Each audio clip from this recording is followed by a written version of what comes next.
Okay, all of you take your textbook and page number 61. ശ്രദ്ധിക്കുക എല്ലാവരും. അതിൽ നമ്മൾ 4 എണ്ണം പറഞ്ഞു. 5-മത്തത് വർണ്ണന തയ്യാറാക്കുകയാണ്. വർണ്ണന തയ്യാറാക്കുക. അതാര് തയ്യാറാക്കേണ്ടത്? നിങ്ങൾ ചെയ്യേണ്ട കാര്യമാണ്. എന്താണ്? കവിതയിലെ ആശയങ്ങൾ ചേർത്ത് വെച്ച് പരുന്തിനെ കുറിച്ച് ലഘു വർണ്ണന തയ്യാറാക്കുക. നമ്മൾ പഠിച്ചിട്ടുണ്ട് അല്ലേ? എന്തൊക്കെയാണ് പരുന്തിന്റെ പരുന്തിനെ പറ്റി ഒരു കാര്യം നമ്മൾ പഠിച്ചില്ലേ? പരുന്ത് ഉയരത്തില് വിമാനം പോകുന്ന പോലെ, ആകാശനൗകയെ പോലെ ആകാശത്തിൽ ഇങ്ങനെ പറന്ന് നടക്കുന്നു പറഞ്ഞു. പിന്നെന്താ പറഞ്ഞേ? കണ്ണുകളും ചുണ്ടുകള്, കാലുകളും നഖങ്ങളൊക്കെ പേടിപ്പെടുത്തുന്നതാണ്. എല്ലാവർക്കും പേടിപ്പെടുത്തുന്നതാണ്. പിന്നെയോ ഏറ്റവും ഉയരത്തിൽ പറക്കാനാണ് പരുന്തിന് ഏറെ ഇഷ്ടം അല്ലേ? അധിക നേരം, എത്ര നേരം പറന്നാലും പരുന്തിന് ക്ഷീണം അനുഭവപ്പെടുന്നില്ല. പിന്നെന്ത് ചെയ്യും? ഊഴി തന്നെ ആഴത്തിലേക്ക് ഉറ്റുനോക്കിയിട്ട് എന്ത് ചെയ്യും? വഞ്ചിയിലുള്ള മീനുകളെയൊക്കെ തഞ്ചത്തില് റാഞ്ചി പറക്കും അല്ലേ? അങ്ങനെ ചുറ്റിപ്പറക്കുന്ന പക്ഷിരാജൻ എന്ത് ചെയ്യും? പക്ഷിരാജനെ കാണുമ്പോ കോഴിക്കുഞ്ഞുങ്ങൾ എന്ത് ചെയ്യും? തള്ള ചിറകിന്റെ അടിയിലേക്ക് പോകും അല്ലേ? പേടിച്ചിട്ട് ഓടി ഒളിക്കും. ഇതൊക്കെ ചുരുക്കി നിങ്ങൾക്ക് ഒരു വർണ്ണന, കവിതയിലെ ആശയങ്ങളൊക്കെ ചേർത്ത് ഒരു ലഘു വർണ്ണന തയ്യാറാക്കണം. ഓക്കെ, നെക്സ്റ്റ് 6-മത്തത് നിങ്ങൾ എഴുതണം കേട്ടോ, സ്വന്തമായിട്ട് മിസ് പറഞ്ഞതിനെ ബേസ് ചെയ്തിട്ട്. അടുത്ത 6-മത്തത് പറയാം എഴുതാം എന്നാണ്. എന്താണ്? ഏറ്റവും ഉയരത്തിൽ പറക്കുകയാണ് പരുന്തിന്റെ ആഗ്രഹം. നിങ്ങളുടെ ആഗ്രഹം എന്താണ് അല്ലെ? പരുന്തിന്റെ ആഗ്രഹം എന്താണ്? ഏറ്റവും ഉയരത്തിൽ പറക്കാനാണ് പരുന്തിന് ഇഷ്ടം. അപ്പോ നിങ്ങളുടെ ആഗ്രഹം എന്താണ്? അതിനെക്കുറിച്ച് 4-5 വാക്യങ്ങൾ എഴുതുക. അപ്പൊ അതാരെ എഴുതേണ്ടതാണ്? നിങ്ങളുടെ എല്ലാ ആഗ്രഹങ്ങൾ എഴുതേണ്ടത്. അപ്പൊ നിങ്ങൾ സ്വന്തമായി അത് എഴുതി തയ്യാറാക്കണം. അടുത്ത ക്ലാസ്സിലേക്ക് കേട്ടോ. എഴുതൂലേ എല്ലാവരും? ചൊല്ലി രസിക്കാം. 7-മത്തത് അല്ലേ? റാഗിപ്പറക്കുന്ന ചെമ്പരുന്തേ നീയുണ്ടോ മാമാങ്ക വേല കണ്ടു, വേലയും കണ്ടു വിളക്കും കണ്ടു, കടലിൽ തിര കണ്ടു കപ്പൽ കണ്ടു. എന്താണ് 4 ലൈൻ? റാഗിപ്പറക്കുന്ന ചെമ്പരുന്തേ നീയുണ്ടോ മാമാങ്ക വേല കണ്ടു, വേലയും കണ്ടു വിളക്കും കണ്ടു, കടലിൽ തിര കണ്ടു കപ്പൽ കണ്ടു. വായിച്ചു നോക്കണേ എല്ലാവരും. റാഗിപ്പറക്കുന്ന ചെമ്പരുന്തേ നീയുണ്ടോ മാമാങ്ക വേല കണ്ടു, വേലയും കണ്ടു വിളക്കും കണ്ടു, കടലിൽ തിര കണ്ടു കപ്പൽ കണ്ടു. ആ 4 ലൈൻ കണ്ടോ? ശ്രദ്ധിച്ചു എല്ലാവരും? വായിച്ച് നല്ലപോലെ പഠിക്കുക. അപ്പൊ ആ പാഠം ചെറുതായിട്ടാ കേൾക്കുന്ന. ശ്രദ്ധിച്ചു നിങ്ങള്. അപ്പൊ നല്ല പോലെ കേൾക്കും. ഇവിടെ ഒരു കുഴപ്പമില്ലല്ലോ നെറ്റിന്. അടുത്ത് നമുക്ക് പാഠം 14-മത്തെ പാഠാണ് പഠിക്കാനുള്ളത്. എന്താണ് പാഠത്തിന്റെ പേര്? ശ്രദ്ധിച്ചോ എല്ലാവരും?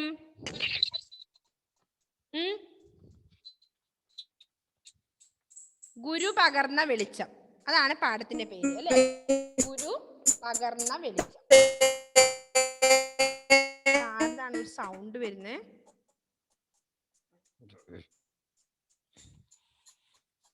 അപ്പൊ ഗുരു എന്ന് പറഞ്ഞ ആരാ?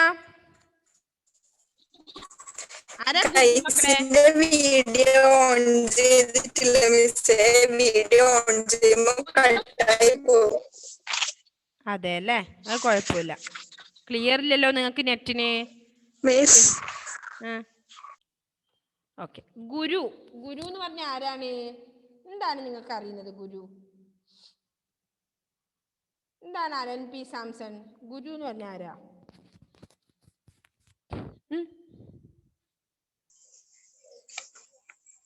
ഗുരുവിനെ കേട്ടിട്ടില്ല? ആർക്കറിയാം ഗുരു എന്ന് പറഞ്ഞ? ഓക്കെ, ജെവിൻ ഇവിടെ പറയാൻ റെഡി ആയി നിൽക്കുന്നുണ്ടല്ലേ? ടീച്ചർ. ഓക്കെ, നമുക്ക് അറിവ് പകർന്നു തരുന്ന ആളാണ് ആര്? ഗുരു അല്ലേ? ഗുരുവും ശിഷ്യനും. കേട്ടിട്ടില്ലേ? ശിഷ്യൻ എന്ന് പറഞ്ഞാലോ കുട്ടികളല്ലേ, സ്റ്റുഡൻസ്. ഓക്കെ, അപ്പൊ ഗുരു എന്ന് പറഞ്ഞാൽ അറിവ് പകർന്നു തരുന്ന ആളെയാണ് എന്ത് പറയുക? ഗുരു എന്ന് പറയുന്നത് അല്ലേ? ഓക്കെ, അപ്പൊ ഗുരു പകർന്ന വെളിച്ചം, ഗുരുക്കന്മാർ എന്ത് ചെയ്യും? നമുക്ക് വെളിച്ചം പകർന്നു തരും, അല്ലെ? അറിവ് പകർന്നു തരും. വെളിച്ചം എന്ന് ഉദ്ദേശിക്കുന്നത് എന്താ? അറിവ്. അപ്പോ അറിവ് പകർന്നു തരുന്ന ആളാണ് ആര്? ഗുരു. ഓക്കെ. അപ്പോ ഇവിടെ എന്നാ പറഞ്ഞേ? ഗുരു പകർന്ന വെളിച്ചം എന്നാണ് പറഞ്ഞത്, അല്ലെ? അപ്പൊ നമുക്ക് ശ്രദ്ധിക്കാം, വായിച്ചു നോക്കാം, അല്ലെ? എന്താണ് അവിടെ പറയുന്നത് നമുക്ക് ശ്രദ്ധിച്ചു നോക്കാം. അപ്പൊ ഗുരു പകർന്ന വെളിച്ചം എന്നാണ് പേര്. ഭാവിയിൽ നിങ്ങൾക്ക് ആരായി തീരണം? ക്ലാസ് അധ്യാപകന്റെ ചോദ്യം കേട്ട് ഞങ്ങളൊന്ന് പകച്ചു. ആലോചിച്ചു പറഞ്ഞാൽ മതി. അദ്ദേഹം ഞങ്ങളെ സമാധാനിപ്പിച്ചു. പക്ഷെ ഞങ്ങൾ ആലോചിക്കുമ്പോഴേക്കും ബെല്ലടിച്ച് കഴിഞ്ഞിരുന്നു, അല്ലെ? ബെല്ലടിച്ച് കഴിഞ്ഞിരുന്നു. അടുത്ത പീരീഡ് സയൻസ് ആണ്. ഞങ്ങൾ ഏറെ സന്തോഷിക്കുന്ന പീരീഡ്. ഞങ്ങൾ എല്ലാവരും ആകാംക്ഷയോടെ അധ്യാപകനെ കാത്തിരുന്നു. അന്ന് രാമേശ്വരം ഗവൺമെന്റ് സ്കൂളിൽ പഠിക്കുകയായിരുന്നു ഞാൻ. എനിക്ക് 13 വയസ്സാണ് പ്രായം. ഒരു പുഞ്ചിരിയോടെ ശിവസുബ്രഹ്മണ്യർ സർ ക്ലാസ്സിലേക്ക് കടന്നു വന്നു. ഞങ്ങളുടെ മനസ്സിൽ ആഹ്ലാദത്തിന്റെ പൂത്തിരി കത്തി. എല്ലാവരും എഴുന്നേറ്റ് നിന്നു. ഞങ്ങൾ മുന്നോട്ട് ആഞ്ഞിരുന്നു. എല്ലാവരുടെയും മുഖത്ത് നോക്കി അയ്യർ സാർ ഒരിക്കൽ കൂടി പുഞ്ചിരിച്ചു. അദ്ദേഹം അന്നത്തെ ക്ലാസ് ആരംഭിച്ചത് ഒരു ചോദ്യത്തോടു കൂടിയായിരുന്നു. കുട്ടികളെ, നിങ്ങൾ ആകാശത്തുകൂടി പക്ഷികൾ പറക്കുന്നത് കണ്ടിട്ടില്ലേ? കണ്ടിട്ടുണ്ട്, എല്ലാവരും ഉച്ചത്തിൽ പറഞ്ഞു. ശരി, എങ്കിലും ഒരു ചോദ്യത്തിനു കൂടി ഉത്തരം പറയൂ. ഒരു ഭാഗത്തേക്ക് പറന്നു പോകുന്ന പക്ഷികൾ ദിശ മാറ്റി പറക്കുന്നത് എങ്ങനെയാണ്? ഞങ്ങൾ മുഖത്തോട് മുഖം നോക്കി. ഒരു ഭാഗത്തേക്ക് പോകുന്ന സൈക്കിൾ വളയ്ക്കണമെങ്കിൽ ഹാൻഡിൽ പിടിച്ചു തിരിച്ചാൽ മതി. കാറോ ബസ്സോ ആണെങ്കിൽ സ്റ്റിയറിംഗ് തിരിച്ചാൽ മതി. എന്നാൽ പക്ഷികൾ എങ്ങനെ ദിശ മാറ്റി പറക്കും? ആർക്കും ഉത്തരമില്ലായിരുന്നു. ശിവസുബ്രഹ്മണ്യർ സർ ഉടനെ ഒരു ചോക്കെടുത്ത് ബോർഡിനടുത്തേക്ക് പോയി. അദ്ദേഹം ബോർഡിൽ ഒരു പക്ഷിയുടെ ചിത്രം വരച്ചു. ഞങ്ങൾ കൗതുകത്തോടെ അത് നോക്കി നിന്നു. ചിത്രത്തിലെ പക്ഷിയുടെ ചിറകുകൾ, വാൽ, ഉടൽ എന്നിവ അദ്ദേഹം തൊട്ട് കാണിച്ചു തന്നു. അതിനുശേഷം പക്ഷികൾ എങ്ങനെയാണ് ദിശ മാറ്റുന്നതെന്ന് അദ്ദേഹം ഞങ്ങൾക്ക് വിവരിച്ചു തന്നു. പക്ഷേ ആർക്കും അത് മനസ്സിലായില്ല. അയ്യർ സർ അതുകൊണ്ടൊന്നും നിരാശനായില്ല. അദ്ദേഹം ഞങ്ങളെ കടൽപ്പുറത്തേക്ക് കൂട്ടിക്കൊണ്ടുപോയി. കുട്ടികൾ പൂഴിയിൽ ഓടിക്കളിക്കാൻ തുടങ്ങി. ആകാശത്തേക്ക് വിരൽ ചൂണ്ടിക്കൊണ്ട് അദ്ദേഹം പറഞ്ഞു, ആ പക്ഷികൾ ദിശ മാറുന്നത് നോക്കൂ. ദിശ മാറുമ്പോൾ വാല് ചരിക്കുന്നതും അതിനൊപ്പം ചിറകടിക്കുന്നതും. ഞങ്ങൾ ശ്രദ്ധയോടെ നോക്കി നിന്നു. പക്ഷികൾക്ക് ഇഷ്ടമുള്ള ഭാഗത്തേക്ക് പറക്കാൻ കഴിയുമെന്ന് അദ്ദേഹം പറഞ്ഞു തന്നു. റോക്കറ്റുകളും വിമാനങ്ങളും ഇങ്ങനെയാണല്ലോ പറക്കുക എന്ന് ഞാൻ ഓർമ്മിച്ചു. ഭാവിയിൽ ആരായിത്തീരണമെന്ന ക്ലാസ് അധ്യാപകന്റെ ചോദ്യം എനിക്ക് ഓർമ്മ വന്നു. ശിവസുബ്രഹ്മണ്യ സാറിന്റെ മുഖത്തേക്ക് ഞാൻ അല്പനേരം നോക്കി നിന്നു. എൻ്റെ ഗുരുനാഥൻ എനിക്ക് വഴി കാണിച്ചു തന്നിരിക്കുന്നു. വലുതാകുമ്പോൾ എനിക്ക് റോക്കറ്റുകൾ ഉണ്ടാക്കുന്ന എഞ്ചിനീയർ ആയിത്തീരണം, ഞാൻ മനസ്സിൽ ഉറപ്പിച്ചു. കടൽക്കാറ്റിൽ പാറിപ്പറക്കുന്ന മുടിയിഴകളെ ഇടത് കൈ കൊണ്ട് ഒതുക്കി വെക്കുകയായിരുന്നു എൻ്റെ ഗുരുനാഥൻ. ഞാൻ അദ്ദേഹത്തിന്റെ അടുത്തേക്ക് ഓടിച്ചെന്നു. ഇരു കൈകളും കൊണ്ട് ഗുരുവിന്റെ വലത് കൈ പിടിച്ചു. അദ്ദേഹം സ്നേഹത്തോടെ എന്നെ ആശ്ലേഷിച്ചു. അങ്ങനെ കടൽ തീരത്തെ ആ മനോഹരമായ ക്ലാസ് എൻ്റെ ജീവിതത്തിന്റെ വഴി തിരിച്ചുവിട്ടു. ഇവിടെ ബ്രാക്കറ്റിൽ എന്താ കൊടുത്തിരിക്കുന്നത് ശ്രദ്ധിക്കണേ. ഇന്ത്യയുടെ റോക്കറ്റുമാൻ എന്നറിയപ്പെടുന്ന മുൻ രാഷ്ട്രപതി APJ അബ്ദുൽ കലാം തന്റെ സ്കൂൾ പഠനകാലം ഓർക്കുന്നു. അപ്പൊ ആരായി പറഞ്ഞത്? ഇത് APJ അബ്ദുൽ കലാമിന്റെ വാക്കുകളാണ്, അല്ലേ? ഈ പാഠത്തിൽ നമ്മൾ കൂടി പറഞ്ഞു തരുന്നത്, അല്ലേ? അപ്പോ ഗുരു പകർന്നു കൊടുത്തത് ആർക്കാണ് വെളിച്ചം? APJ അബ്ദുൽ കലാമിന്, അല്ലേ? ആരാണ് അബ്ദുൽ കലാം? മുൻ രാഷ്ട്രപതിയാണ്, അല്ലേ? APJ അബ്ദുൽ കലാം. അപ്പൊ അതാണ് ഇവിടെ അദ്ദേഹം ഓർക്കുന്ന ഗുരുവിന്റെ കാര്യമാണ് ഇവിടെ പറയുന്നത്, അല്ലേ? അപ്പൊ ഗുരു ശിഷ്യ ബന്ധത്തിന് സമൂഹ ജീവിതത്തിൽ ഏറെ പ്രാധാന്യമുണ്ട്. അപ്പോ കുട്ടികളുടെ ജീവിത അഭിലാഷങ്ങളെയൊക്കെ ചോദിച്ചറിയൂ, അല്ലേ ഗുരുക്കള്? അപ്പൊ നിങ്ങൾക്ക് ഭാവിയിൽ ആരായിത്തീരണം? അപ്പൊ നിങ്ങളോട് ഞാനിപ്പം ഭാവിയിൽ ആരായിത്തീരണം എന്ന് ചോദിച്ചാൽ നിങ്ങൾ എന്താ പറയുക? ഒരേ ഉത്തരം ഒന്നും ആയിരിക്കില്ല, അല്ലേ? വ്യത്യസ്ത അഭിപ്രായക്കാരായിരിക്കും എല്ലാവരും, അല്ലേ? ആർക്കൊക്കെ എന്തൊക്കെയാ ആവേണ്ടത്? നിങ്ങൾക്ക് ജെവിന് ചിരി വരുന്നുണ്ട്. ജെവിൻ എന്തായാലും എന്തോ നല്ല കാര്യം മനസ്സിൽ ഉദ്ദേശിച്ചിട്ടുണ്ട്, അല്ലേ ജെവിൻ? ആരാവേണ്ടത് മക്കളെ നിങ്ങൾക്ക്? ജെവിൻ പട്ടാളക്കാരനാണ്. അങ്ങനെ രാഷ്ട്രത്തെ സേവിക്കാനാണോ? രാജ്യത്തിനെ? Okay, good. അപ്പൊ നമ്മുടെ രാജ്യസേവനമാണ് അവന് ആഗ്രഹം, അല്ലേ? അതിനു വേണ്ടിയാണ് അവൻ പട്ടാളത്തിൽ ചേരാൻ പോകുന്നത് അല്ലേ, സൈനികനാവുകയാണ്. നെക്സ്റ്റ് ആർക്കാ? റിലു ഇവിടെ കൈവെക്കുന്നത്. എന്താ റിലുവിനാവണ്ട? റിലു കുട്ടികളെ ഡോക്ടറെ. ഓ, പീഡിയാട്രിസ്റ്റ് ആവണം, കുട്ടികളുടെ ഡോക്ടർ ആവണം റിലുവിന്. മറ്റുള്ള വലിയ ഡോക്ടറായ പേടിയാവുന്നോണ്ടാണോ റിലു? കുട്ടികളുടെ ഡോക്ടർ ആവാൻ ചോരയൊന്നും അധികം കാണണ്ട, ബ്ലഡ് ഒന്നും. അതുകൊണ്ടാണ് അവള് കുട്ടികളുടെ ഡോക്ടർ ആവാൻ തീരുമാനിച്ചത്, പീഡിയാട്രിസ്റ്റ് ആവാൻ തീരുമാനിച്ചു. നെക്സ്റ്റ് സിദ്ധാന്ത കൃഷ്ണക്ക് എന്തോ പറയാനുണ്ട് അല്ലെ സിദ്ധാന്തേ?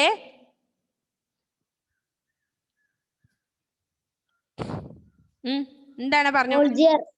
ഏത്? സോൾജിയർ. ഓ, അവിടെ പട്ടാളം തന്നെ അല്ലേ? ഓക്കെ, രാജ്യസേവനം തന്നെയാണ് അവന്റെ ലക്ഷ്യം അല്ലേ? നെക്സ്റ്റ് വേറെ ആർക്കാ? ഇവിടെ അലൻ പി സാംസൺ എന്താ വേണ്ടത്? സയന്റിസ്റ്റ്. ഓക്കെ, ശാസ്ത്രജ്ഞനാവാനാണ് അവൻ താല്പര്യം. എന്തൊക്കെയാണ് കണ്ടുപിടിക്കേണ്ടത് അലൻ ശാസ്ത്രജ്ഞനായിട്ട്? ഓ, എന്തൊക്കെയോ ലോകത്തിന് വേണ്ടി എന്തെങ്കിലും പുതിയതായിട്ട്, ലോകത്തിന് വേണ്ടി എന്തെങ്കിലും ചെയ്യണം, അതാണ് അവന്റെ ആഗ്രഹം അല്ലേ? ഓക്കെ, നെക്സ്റ്റ് ബെനീറ്റ എന്തോ കൈവെക്കുന്നുണ്ട്, കുറെ സമയമായിട്ട്. നോക്കാം, നമുക്ക് കേട്ടു നോക്കാം എന്താണ് അവളുടെ ആഗ്രഹം എന്ന്. ഡോക്ടർ. അപ്പോ അവള് പീഡിയാട്രിസ്റ്റ് അല്ല, വേറെ എന്തോ ഡോക്ടറിനെ പറഞ്ഞുള്ളൂ അല്ലേ ബെനീറ്റ? നെക്സ്റ്റ് അടുത്ത ഇവിടെ Alan Mathew. Soldier. Okay, soldier ആണോ എല്ലാവരും ആവുന്നത്? നെക്സ്റ്റ് നിഹാര രാജേഷ്. എന്താ നിഹാരൊക്കെ ആവേണ്ടത്? നിഹാര പാട്ടുകാരി. വലിയൊരു പാട്ടുകാരി ആവണം. പാട്ട് പാടിയിട്ട് ലോകം തന്നെ അറിയപ്പെടാൻ വേണ്ടിയാണ് നിഹാര ശ്രമിക്കുന്നത് അല്ലേ? ഓക്കെ, നെക്സ്റ്റ് ജൂലിയറ്റിന് എന്തോ പറയാനുണ്ടല്ലേ ജൂലിയറ്റെ? എന്താ ജൂലിയറ്റ് ആവണ്ടേ? പോലീസ് ആണോ? ഓക്കെ, പോലീസ് ആവാനാണ്. അതും നിയമം സംരക്ഷിക്കാൻ വേണ്ടി പോലീസ് ആവാനാണ് ജൂലിയറ്റിന് താല്പര്യം അല്ലേ? നിയമപാലകരാണല്ലേ പോലീസ്. ഓക്കെ, അടുത്ത ആദിത് കെ.വി. പറഞ്ഞോ ആദിത്യ, എന്താ ആഗ്രഹം? സോൾജിയർ. ഓക്കെ, എല്ലാരും ഇവിടെ സോൾജിയർ ആവുകയാണ്. രാഷ്ട്രത്തിന് വേണ്ടി സേവനം ചെയ്യാൻ വേണ്ടി സന്നദ്ധരായി നിൽക്കുന്ന കുറെ കുട്ടികളാണ് ഉള്ളത് ഇവിടെ അല്ലേ, നമ്മുടെ 3rd സ്റ്റാൻഡേർഡിലെ കുട്ടികൾ. അടുത്ത് നെക്സ്റ്റ് ആർക്കാണ്? ഇവിടെ ടോഷിനുണ്ട്. എന്താ വേണ്ടേ ടോഷിനെ? സോൾജിയർ തന്നെ വീണ്ടും. അടുത്ത ആരോണി. നമ്മുടെ 3rd സ്റ്റാൻഡേർഡ് സ്റ്റുഡൻസ് എല്ലാം സോൾജിയർ ആവുകയാണേ. ഏത്? Drawing master. ചിത്രം വരക്കാറുണ്ടോ ആരോണ്? ഓക്കെ, ചിത്രകാരനാണോ ആരോൺ? അപ്പോ എന്താണ് മോൻ ചിത്രം വരച്ചതുണ്ടോ അവിടെ?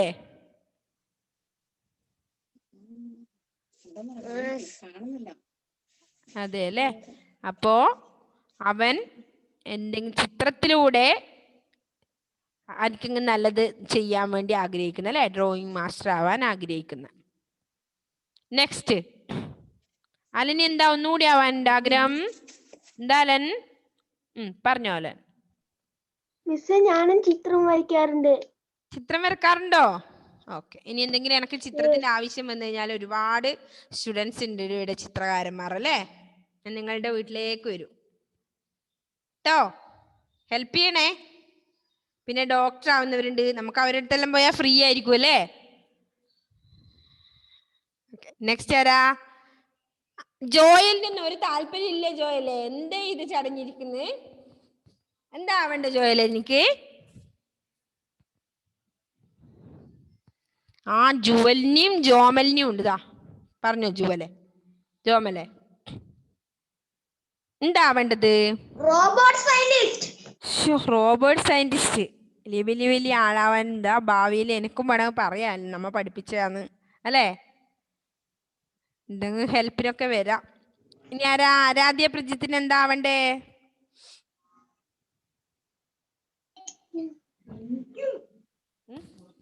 പൈലറ്റ് പൈലറ്റ് ആണ്. പൈലറ്റ് ഓഹോ, വിമാനം ഓടിക്കുന്ന ആളാവാനാണ് താല്പര്യം ആരാധ്യക്ക്. നമുക്ക് ഫ്രീ ആയിട്ട് ഒരു ദിവസം വിമാനത്തിൽ പോവാ അല്ലേ? പൈലറ്റ് വിചാരിച്ചാ പറ്റില്ല എന്ന് തോന്നുന്നു അല്ലേ? ഓക്കെ, നെക്സ്റ്റ് എന്താണ് ജുവലിന് ആർക്കാനി? ജെവിന് എന്തോ ഒന്നുകൂടി പറയാനുണ്ട്. എന്താ ജെവിന്? ഞാനും ചിത്രം വരയ്ക്കാറുണ്ട്. ഞാൻ ചിത്രം വരച്ച ഫോട്ടോയും ഉണ്ട്. കൊണ്ട് നിറഞ്ഞിട്ടേ ഉണ്ട് നമ്മളെ തേർഡ് സ്റ്റാൻഡേർഡ് അല്ലേ? എല്ലാവരും ചിത്രകാരന്മാരാണ് അല്ലേ? ഓക്കെ, അപ്പോ അങ്ങനെ നിങ്ങൾക്ക് എല്ലാവർക്കും അല്ലേ? എന്നാലും നമുക്ക് അതിനു വേണ്ടിയുള്ള പ്രയത്നത്തിലേക്ക് എത്താൻ പറ്റും. അപ്പൊ എന്ത് ചെയ്യണം? ആ ഉത്തരം ഉണ്ടാവുന്നത് നല്ലതാണ് കേട്ടോ. നിങ്ങൾ നാളെ പഠിച്ച് നല്ല വലിയ കുട്ടികളായി നല്ല ജോലിയൊക്കെ സമ്പാദിച്ച് നല്ല കുട്ടികളായി വളരുക. അപ്പൊ നമുക്ക് ഇന്ന് പഠിക്കാനുള്ള ഈ ഗുരു പകർന്നു തന്ന വെളിച്ചം നല്ലപോലെ പഠിക്കണം. അതെ, എന്നാലേ നമുക്ക് ഈ പറഞ്ഞ കാര്യങ്ങളിലേക്ക് എത്താൻ പറ്റൂ കേട്ടോ ജെവിൻ. അപ്പൊ എന്ത് ചെയ്യണം? വെറുതെ ഇരുന്നിട്ട് ഇങ്ങനെ എന്താ പറയാ, നമ്മള് ഓൺലൈൻ ക്ലാസ്സിൽ പങ്കെടുത്ത് ഗെയിം കളിക്കാനൊന്നും പോരുത് കേട്ടാ. കൃത്യമായിട്ട് ക്ലാസ് അറ്റൻഡ് ചെയ്യുക, എല്ലാ സബ്ജക്റ്റും പഠിക്കുക. എന്നാലേ നമുക്ക് ഈ പറഞ്ഞ കാര്യത്തിൽ എത്താൻ പറ്റൂ അല്ലേ? അപ്പൊ നമുക്ക് ഉണ്ടാവുന്ന ആഗ്രഹം നമുക്ക് പൂർത്തീകരിക്കണമെങ്കിൽ നമ്മൾ എന്ത് ചെയ്യണം? നല്ല പോലെ പഠിക്കണം അല്ലേ? ശ്രമിക്കണം. അപ്പം അതിനുള്ള അവസരമാണ്. അപ്പൊ നമ്മള് പഠിക്കുക. എന്തേ ജെവിനെ? ഫോണിന്റെ ചാർജ് ഇപ്പം തീരുവോ? ഓക്കെ, 2 പീരീഡ് അടുപ്പിച്ചായില്ലേ നിങ്ങൾക്ക്? എന്തെന്ത് ഈ ദിവസം ഇങ്ങനെ വന്നിനാവോ? അപ്പൊ ഗുരു പകർന്ന വെളിച്ചം. ഇവിടെ നമ്മള് അബ്ദുൽ കലാം ഓർക്കുന്ന കാര്യങ്ങളാണ് നമ്മളിവിടെ പഠിക്കുന്നത് അല്ലേ? അപ്പോ നിങ്ങൾക്ക് പലർക്കും പല ഇതാവാനുള്ള താല്പര്യമുണ്ട് അല്ലേ? അപ്പൊ ഡോക്ടർ APJ അബ്ദുൽ കലാം, ഇന്ത്യയുടെ, അദ്ദേഹത്തിനെ കുറിച്ച് നമുക്കൊന്ന് കുറച്ച് അറിയാം അല്ലെ? ആരാണ് APJ അബ്ദുൽ കലാം? ഇന്ത്യയുടെ 11ാമത്തെ രാഷ്ട്രപതിയായിരുന്നു ആര്? APJ അബ്ദുൽ കലാം അല്ലെ? 1931 ഒക്ടോബർ 15 ജൈനുലബ്ദീന്റെയും ആസിയമ്മയുടെയും ഇളയ പുത്രനായി തമിഴ്നാട്ടിലെ രാമേശ്വരത്താണ് അദ്ദേഹം ജനിച്ചത് അല്ലേ? കുറച്ചധികം വലിയ വേർഡ്സുകളാണ് അല്ലെ? നിങ്ങൾക്ക് ഓർമ്മയുണ്ടാവുമോ? അപ്പൊ ആരാണ്? നമ്മുടെ 11ാമത്തെ രാഷ്ട്രപതി ആയിരുന്നു APJ അബ്ദുൽ കലാം. അത് ഓർമ്മിച്ചു വെക്കണേ. അപ്പോ ആകാശങ്ങളിൽ പറക്കുക എന്നതായിരുന്നു അദ്ദേഹത്തിന്റെ ഏറ്റവും വലിയ ആഗ്രഹം. 1955 എയറോസ്പേസ് എഞ്ചിനീയറിംഗിന് ചേർന്ന് പഠിച്ച് കേട്ടോ, നല്ലപോലെ പഠിക്കുന്നുണ്ടായിരുന്നു. എയറോനോട്ടിക്കൽ എഞ്ചിനീയറായി പുറത്തിറങ്ങിയ അദ്ദേഹം ISROയിൽ ജോലി നേടി. Indian national committee of space research, അതാണ് ISRO, Indian national committee of space research എന്ന സ്ഥാപനത്തിൽ ജോലിക്ക് കയറിയല്ലേ അദ്ദേഹം? ഓക്കെ, അപ്പോ അദ്ദേഹത്തിന്റെ ഓർമ്മക്കുറിപ്പായിട്ടാണ് ഇവിടെ ഈ പാഠം നമുക്ക് പറഞ്ഞു തരുന്നത്. അപ്പൊ നമുക്ക് ശ്രദ്ധിക്കാം. അവിടെ ആദ്യം എന്താ പറഞ്ഞേ? ഭാവിയിൽ നിങ്ങൾക്ക് ആരായി തീരണം. അപ്പൊ ഞാൻ നിങ്ങളോട് ചോദിച്ച സമയത്ത് നിങ്ങൾ ഒരുപാട് കാര്യങ്ങൾ എല്ലാവരും പറഞ്ഞു അല്ലെ? ഭാവിയിൽ എന്തൊക്കെ ആവണം എന്നുള്ളത്. ക്ലാസ് അധ്യാപകന്റെ ചോദ്യം കേട്ട് ഞങ്ങളൊന്ന് പകച്ചു അല്ലേ? എന്താണ് പറയേണ്ടത്? നിങ്ങൾക്ക് പകയൊന്നും ചെയ്യിട്ടാ അല്ലെ? പകച്ചു നിൽക്കൊന്നും ചെയ്തിട്ടില്ല. നിങ്ങള് വേഗം ആൻസർ പറഞ്ഞു അല്ലേ? അപ്പോ ക്ലാസ് അധ്യാപകന്റെ ചോദ്യം കേട്ട് ഞങ്ങളൊന്ന് പകച്ചു, അവരൊന്ന് പകച്ചു. ആലോചിച്ചു പറഞ്ഞാൽ മതി, അദ്ദേഹം ഞങ്ങളെ സമാധാനിപ്പിച്ചു. പക്ഷെ ഞങ്ങൾ ആലോചിക്കുമ്പോഴേക്കും ബെല്ലടിച്ചു കഴിഞ്ഞിരുന്നു. അപ്പോൾ ബെല്ലടിച്ചു അല്ലെ? സമയം തീർന്നു. അപ്പൊ തന്നെ പറയാൻ അവസരം കിട്ടിയില്ല. അതിനു മുമ്പേ ആ ഒരു പീരീഡ് അങ്ങ് കഴിഞ്ഞ് ബെല്ലടിച്ചു അല്ലെ? അടുത്ത പീരീഡ് സയൻസ് ആണ്. ഞങ്ങൾ ഏറെ സന്തോഷിക്കുന്ന പീരീഡ് അല്ലെ? സയൻസ് ടീച്ചറുടെ പീരീഡ് അവർക്ക് വളരെ വളരെ ഇഷ്ടമുള്ള പീരീഡാണ് അല്ലേ? ഞങ്ങൾ എല്ലാവരും ആകാംക്ഷയോടെ അധ്യാപകനെ കാത്തിരുന്നു.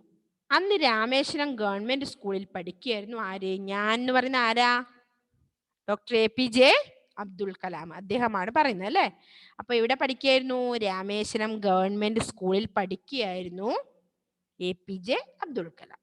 എനിക്ക് 13 വയസ്സാണ് അന്ന് പ്രായം. അപ്പോൾ അബ്ദുൽ കലാമിന് 13 വയസ്സുള്ളപ്പോഴത്തെ കാര്യമാണ് അദ്ദേഹം പറഞ്ഞത്.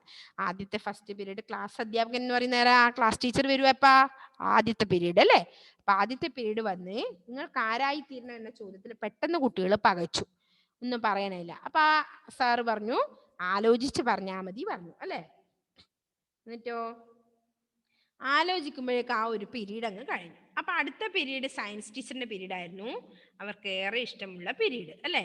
ആ സമയത്ത് അബ്ദുൽ കലാമിന് 13-ാം വയസ്സായിരുന്നു. അദ്ദേഹം രാമേശ്വരം ഗവൺമെന്റ് സ്കൂളിൽ പഠിക്കുകയായിരുന്നു അല്ലേ. ഒരു പുഞ്ചിരിയോടെ ശിവസുബ്രഹ്മണ്യ സാർ ക്ലാസ്സിലേക്ക്, ആരാണ് സയൻസ് ടീച്ചർ? ശിവസുബ്രഹ്മണ്യ അയ്യർ അല്ലേ. സയൻസ് ടീച്ചറിന്റെ പേരെന്താ? ശിവസുബ്രഹ്മണ്യ അയ്യർ അല്ലെ, സയൻസ് സാർ ക്ലാസ്സിലേക്ക് കടന്നു വന്നു. ഒരു പുഞ്ചിരിയോടെയാണ് അദ്ദേഹം ക്ലാസ്സിലേക്ക് വന്നത്. ഞങ്ങളുടെ മനസ്സിൽ ആഹ്ലാദത്തിന്റെ പൂത്തിരി. ആഹ്ലാദം എന്ന് പറഞ്ഞാൽ എന്താ അർത്ഥം? ആഹ്ലാദം. എന്താ അർത്ഥം ആഹ്ലാദം? എന്താ ജൂലിയറ്റെ അർത്ഥം ആഹ്ലാദം? ആഹ്ലാദം എന്താ അർത്ഥം? സന്തോഷം. ആഹ്ലാദം എന്ന് പറഞ്ഞാൽ എന്താ അർത്ഥം? സന്തോഷം. അപ്പൊ സന്തോഷത്തിന്റെ പൂത്തിരി കത്തി. പൂത്തിരി കത്തുക പറഞ്ഞ എന്താ? ഏറെ സന്തോഷം അല്ലേ, സന്തോഷ ആധിക്യം ഉണ്ടായി അല്ലേ, സന്തോഷം നല്ല പോലെ ഉണ്ടായി അല്ലേ. അപ്പോ ആഹ്ലാദത്തിന്റെ പൂത്തിരി കത്തി. എല്ലാവരും എഴുന്നേറ്റ് നിന്നു. ഞങ്ങൾ മുന്നോട്ട് ആഞ്ഞിരുന്നു അല്ലെ. നമ്മൾ എങ്ങനെയാ മുന്നോട്ട് ആഞ്ഞിരുന്ന് ശ്രദ്ധിക്കുക എന്നല്ല, താല്പര്യമുള്ള ക്ലാസ്സിലാണ് അല്ലെ. അല്ലെങ്കിൽ ഇങ്ങനെ ഉറക്കം തൂങ്ങി ചടഞ്ഞിരിക്കും. ഇപ്പൊ താല്പര്യം ഇല്ലാത്തവരുണ്ട് ഈ ക്ലാസ്സിൽ ഇങ്ങനെ ചടഞ്ഞിരിക്കുന്നത്. അപ്പൊ അതിന്റെ അർത്ഥം നിങ്ങൾക്ക് ഈ ക്ലാസ് താല്പര്യം ഇല്ല എന്നാണ് അല്ലേ. അപ്പൊ അവരെന്ത് ചെയ്തു? സന്തോഷത്തോടെ ആഞ്ഞിരുന്ന് ശ്രദ്ധിച്ച് കേൾക്കാൻ തുടങ്ങി അല്ലേ ക്ലാസ്. എല്ലാവരുടെയും മുഖത്ത് നോക്കി അയ്യർ സാർ ഒരിക്കൽ കൂടി പുഞ്ചിരിച്ചു. അദ്ദേഹം അന്നത്തെ ക്ലാസ് ആരംഭിച്ചത് ഒരു ചോദ്യത്തോടു കൂടിയായിരുന്നു അല്ലെ. ഏത് ചോദ്യമായിരുന്നു? ആദ്യത്തെ ആ ക്ലാസ് ആരംഭിച്ചത് തന്നെ അദ്ദേഹം ഒരു ചോദ്യത്തോടെ. എന്തായിരുന്നു? കുട്ടികളെ, നിങ്ങൾ ആകാശത്തൂടി പക്ഷികൾ പറക്കുന്നത് കണ്ടിട്ടില്ലേ? എന്താ ചോദിച്ചത്? കുട്ടികളെ, നിങ്ങൾ ആകാശത്തുകൂടി പക്ഷികൾ പറക്കുന്നത് കണ്ടിട്ടില്ലേ ചോദിച്ചു അല്ലെ. കണ്ടിട്ടുണ്ടാവൂലേ നിങ്ങളെല്ലാവരും? നിങ്ങൾ കാണാറില്ലേ? അപ്പൊ അവര് കണ്ടിട്ടുണ്ട് പറഞ്ഞു. എല്ലാവരും ഉച്ചത്തിൽ പറഞ്ഞു. ശരി, എങ്കിലും ഒരു ചോദ്യത്തിന് കൂടി ഉത്തരം പറയൂ എന്ന് പറഞ്ഞു അല്ലെ. അടുത്ത ചോദ്യം നമുക്ക് അടുത്ത ക്ലാസ്സിൽ പറഞ്ഞാൽ മതി അല്ലേ. അപ്പോ അത്ര വരെ നമ്മൾ ഇന്ന് പറയുന്നത്. അപ്പോ അബ്ദുൽ കലാം അദ്ദേഹത്തിന്റെ പഠനകാലം ഓർമ്മിക്കുന്നതാണ് അല്ലെ. അപ്പൊ അദ്ദേഹത്തിന് അന്ന് ഗുരു പകർന്നു കൊടുത്ത ഒരറിവിനെ പറ്റിയായിരുന്നു ഇതിൽ നമുക്ക് പറഞ്ഞു തരുന്നത് അല്ലെ. അപ്പൊ ഒന്നും കൂടെ അത് വായിക്കാം, ശ്രദ്ധിക്കുക. ഭാവിയിൽ നിങ്ങൾക്ക് ആരായി തീരണം? ക്ലാസ് അധ്യാപകന്റെ ചോദ്യം കേട്ട് ഞങ്ങളൊന്ന് പകച്ചു. ആലോചിച്ചു പറഞ്ഞാൽ മതി. അദ്ദേഹം ഞങ്ങളെ സമാധാനിപ്പിച്ചു. പക്ഷെ ഞങ്ങൾ ആലോചിക്കുമ്പോഴേക്കും ബെല്ലടിച്ചു കഴിഞ്ഞു. അപ്പൊ ഫസ്റ്റ് പീരീഡ് അങ്ങ് കഴിഞ്ഞിരുന്നു അല്ലെ. അടുത്ത പീരീഡ് സയൻസ് ആണ്, ഞങ്ങൾ ഏറെ സന്തോഷിക്കുന്ന പീരീഡ്.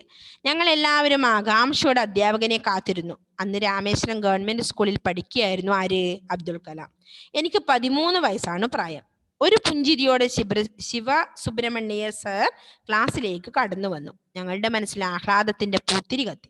എല്ലാവരും എഴുന്നേറ്റ് നിന്നു. ഞങ്ങൾ മുന്നോട്ട് ആഞ്ഞിരുന്നു. എല്ലാവരുടെയും മുഖത്ത് നോക്കി ISR ഒരിക്കൽ കൂടി പുഞ്ചിരിച്ചു. അദ്ദേഹം അന്നത്തെ ക്ലാസ് ആരംഭിച്ചത് ഒരു ചോദ്യത്തോടു കൂടിയായിരുന്നു. എന്താ ചോദ്യം? കുട്ടികളെ, നിങ്ങൾ ആകാശത്തുകൂടി പക്ഷികൾ പറക്കുന്നത് കണ്ടിട്ടില്ലേ എന്ന് ചോദിച്ചു അല്ലേ. കണ്ടിട്ടുണ്ട്. എല്ലാവരും ഉച്ചത്തിൽ പറഞ്ഞു.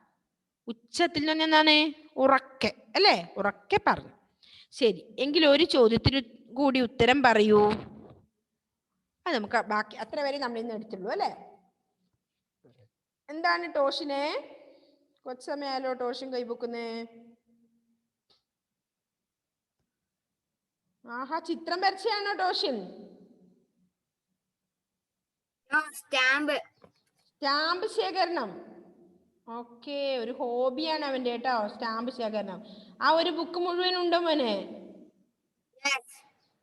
പല പല സ്റ്റാമ്പുകളാണോ അല്ല ഒരേ തരം സ്റ്റാമ്പുകളാണോ? വ്യത്യസ്ത തരം അല്ലേ. Okay, good. സ്റ്റാമ്പ് ശേഖരണം ഒരു കലയാണേ, ഒരു ഹോബിയാണ്. കോയിനും ഉണ്ടാ? കോയിൻ ശേഖരണവും ഉണ്ട്.